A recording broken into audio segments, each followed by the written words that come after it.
Allah Vüqarı rəhmət etsin. Vüqar neçə ildən sonra çıxdı. Vüqarı biz yalvarırdıq ki, sən pul qazanmalısan, sən sənətkarsan. Deyirdi ki, meyxanada o qədər qəzəl yazıb rəhmətli ki, meyxana ona yüngül gəldi.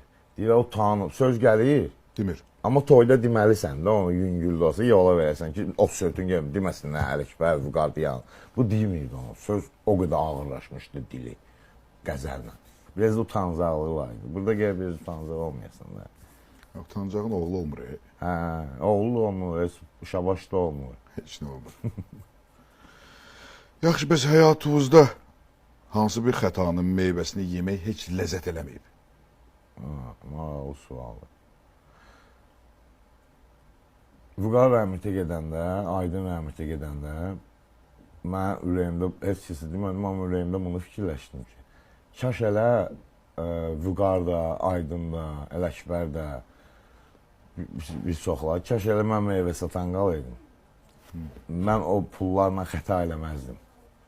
Biraz dağıtdıq pulu, biraz yəni özümüzə yəni lazım olmayan dostlar, dost cildində insanlarla. Və o xətalar mənə, yəni məsələn, istəməzdim ki, dedim, kaş Vüqar elə şofer Zakir Əmin oğlu kimi gedəydi bir şofer işləyirdi, amma yaşayaydı da, yəni o cür oğlan yaşayaydı.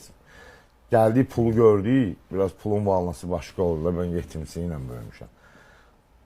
O pulla Allah yetim evimizə qismət. Evi də elədik, şükür Allaha, min şükür eləmişik, amma ki, o xətalar o üzdən olub. Bildiniz necə, yəni. Onun meyvəsini yemək, şirin-şirin yemişik. Birazdan amma arada adam burnundan gəlir. Az-azı burnumuzdan gəlir. Amma inşallah ki, yəni o da 45 yaş var da, yəni cavanlıqda olan səhvlərdir. Çox maraqlıdır, çox maraqlı mövzuya gəldik.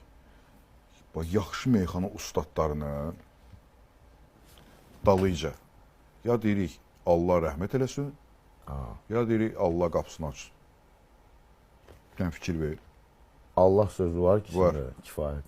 Bəs eləyir. Bəs